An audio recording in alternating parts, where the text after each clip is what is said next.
Hi, and welcome to Mindset Mastery. Today, I invite you to join me in one of my Mindset Mastermind sessions.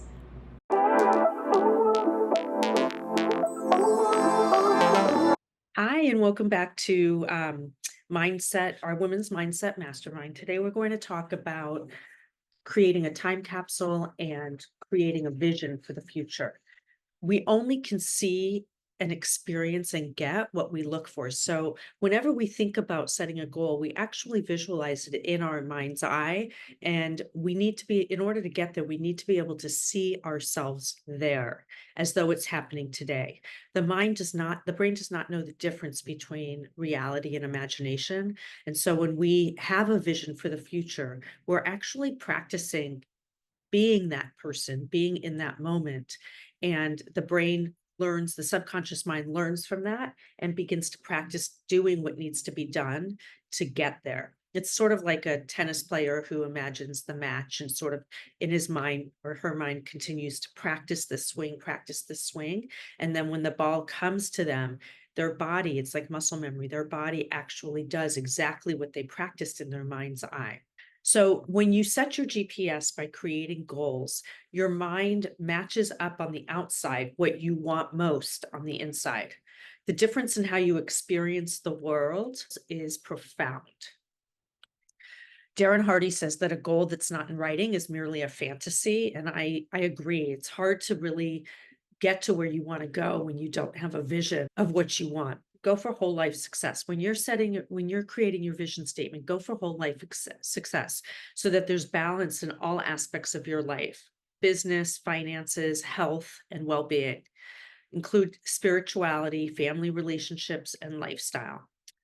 When you ask for something and start to visualize it, that's the beginning of receiving. Be specific and clear. How wide, how high, how soon, what color?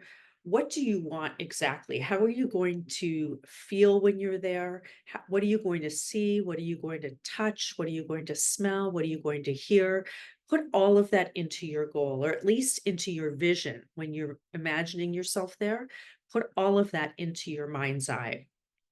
And believe you can get what you want, just as a child believes. Most children have this unlimited faith that everything will work out. If you can engage that kind of faith like a child does, it will help you immensely to stick with your goals, to be able to bounce back from challenges and roadblocks. So let's talk about creating a time capsule. I sent out the handout about Neville Goddard and how he was able to set an empty plot of land. And he kept saying, I remember when this lot was empty, and now I'm so happy because this major, beautiful building is here. He had no idea how he was going to get there, but he just kept saying it as though it actually happened. Just for an example, the way you do the time capsule. So I typed this out. You can see I typed it out and I used all my photos and I went around my life, in my mind and wrote down all the remember whens and then now I am grateful. So for example, I wrote down, I remember when I was living paycheck to paycheck in a tiny rented house, overwhelmed by my student loan debt and longing for security.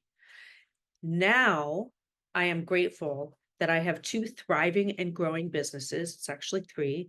I have employees earning good money for me, and I am comfortable, secure, and prosperous financially. I am able to live freely and with confidence. I am grateful that life is abundant in every way.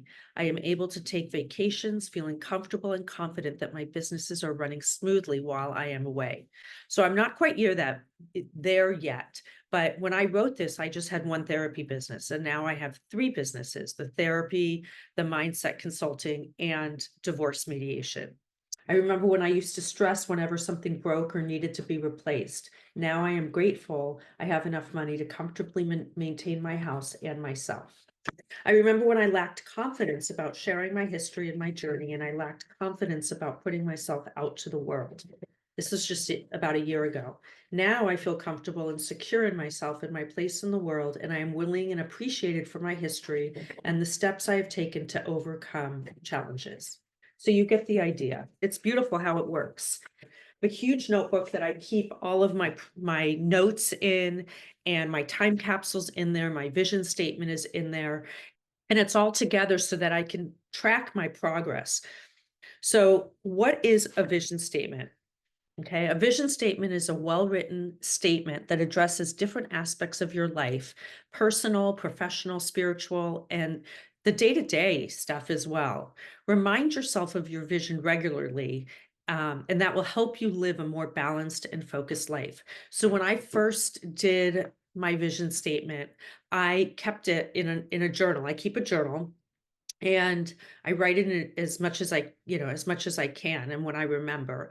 But I kept a journal, and for the first 6 or 9 months, I literally read my vision statement every single morning before I started my day. So, a vision statement can be a few sentences that summarizes what motivates you, defines your personal values and strengths, and gives you a sense of where you want to go. So, for example, I envision a future where I'm a successful entrepreneur using my creativity and innovation to make a positive impact on society. I will strive to build a business that aligns with my values and creates opportunities for others. A vision statement is a way to clarify what motivates you and gives you meaning and direction, because we feel overwhelmed and lost when we're not sure of our purpose. So identifying our North Star, I can't say this enough, can keep you moving in the direction that aligns with your values. So why do you write a vision statement? Well, we talked about this. When you don't have a direction, you can feel stressed and as though you have no control over your life, and you can fall into reaction-based behavior. We want to live intentionally. We want to make sure that everything that we do and say and think counts and is guiding us, leading us toward a better life. A vision statement helps us keep our focus and reminds us why we are doing what we are doing. Making decisions becomes so much easier when you have a vision statement. So every time I get into a situation where I have to kind of figure out what to do next, I am I've trained myself to go back and remind myself of my vision statement, and I check in to make sure that whatever I'm thinking about doing, that the next step aligns with my vision statement and aligns with my why, which is in alignment with my values. So you see, this is a very intentional track. The vision statement helps you determine short and long-term goals, as well as the actionable steps to get you there. The vision statement motivates you when times get tough and you feel like you might want to stop doing what you're doing. So, an effective vision statement includes what you want to do, why you want to do it, how you will do it. Sometimes you don't need to know the how. Sometimes you can let the how come to you as you go. And you have to take into account your values, your strengths, and your skills. So, more things to consider in your vision statement. What are your interests? What are you passionate about? What do you enjoy doing during your free time? What would you do all day if money was not a factor? That's super important, because if you can spend most of your time doing what you're most interested in, your work can become play. I don't I've gotten to the point where I'm so aligned with my values and my vision statement that work is actually fun for me. I look forward to getting up in the morning and having my coffee and getting into my work. Ask the question, would your life make sense if you didn't have these values? What does the world need? So many of us have qualities and strengths and something to offer the world, that we would be ripping the world off if we didn't offer what we have to them. What's your life's purpose? Sometimes I suggest that people create their own obituary. It sounds like a very morbid thing to do, but if you can figure out how you want your family and friends to remember you, that can act as a roadmap for what to do today and throughout the days that you continue to live. So I think we covered it. At work, what do you do? Why do you do it? Who's your dream client? What are you willing to do to get those dream clients? What do you want your business to look like and why? What feeling are you looking for when you get there? So, like, I talked a little bit about that satisfaction of helping people. What does your day to day look like? What are some of the big stretch goals you have? So I talked a little bit about knowing how you're going to get there so you could break it into steps. But some of these longer term goals, you're not going to know how to do it. You just have to have some faith that as you start to achieve some of your smaller goals, the how for your bigger goals will become more clear. Um, what do you want financially? What are your different income streams? So most of the people who have, expansive wealth, who are very, very wealthy and enjoy financial freedom, they talk about having multiple streams of income. And interestingly enough, I did another exercise that we'll talk about later, a Bob Proctor exercise, where I did a version of this. I'm so happy and grateful now that. And one of the things that I worked on was visioned was having multiple streams of income. And it's almost like it happened without me knowing it. I started that goal about 6 or 7 months ago when I had the therapy practice and just one or two coaching clients, consulting clients. Now I have the therapy practice, I have the consulting business, I have this membership. I started a YouTube channel. I'm writing a book. And so here I am without even really thinking about it or, actively realizing what I was doing. I have 5 potential streams of income. And that is so gratifying and also gives me so much more peace because my therapy practice is cyclical.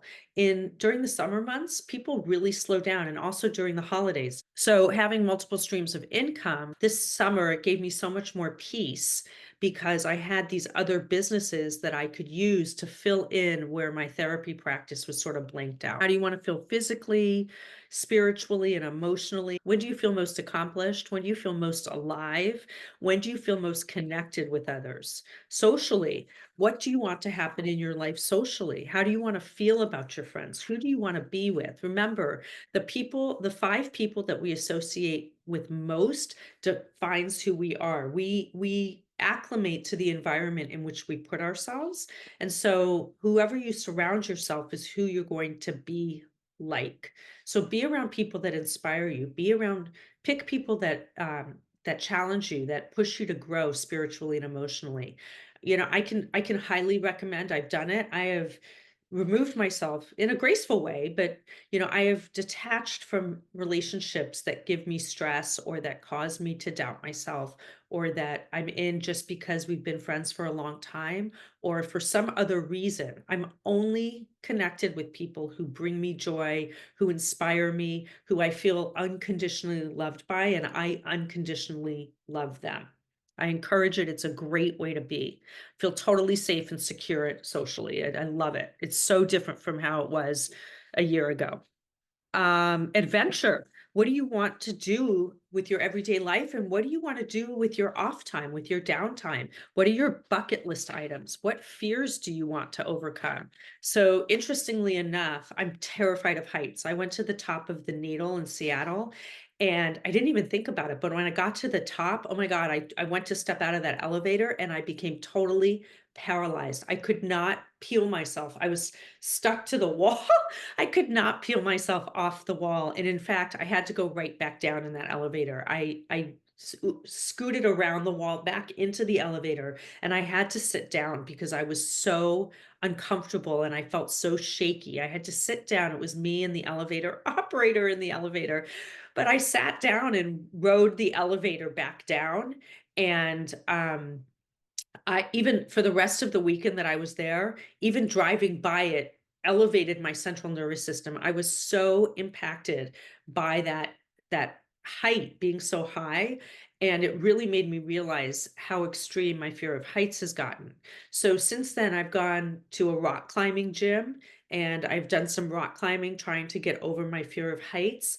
But in the last couple months, I've started to think about it's crazy, jumping out of an airplane and skydiving. While it's not going to happen today, I do think that at some point, as I continue to progress and as I continue to grow into myself, I do think that skydiving might be something, I don't know, maybe for my 60th birthday or something like that. I somehow I see myself doing it, even though that seems impossible right now. Keep in mind that your vision statement can change through the years. Stay close to it. It doesn't have to be perfect. So, when I was looking for this vision statement, I saw two or three other vision statements that I had created before that, and I just continue to expand on it. Read it regularly. Even though I'm not as connected with it as I was before, I am connected with with a more condensed version of it that are my more immediate goals. And I'm always keeping my vision statement in mind. I'm very connected to it because I read it so many times in a row, so many days and days and days. So I encourage you to do that. Please come to the meetings, interact online, let us know what's going on, let us know about your fears, let us help you, move through challenges. If you need resources, ask us in the chat there, and let us know about your wins. Let us know about how you feel about the material that we're doing. I really want to know. Look forward to seeing you next week.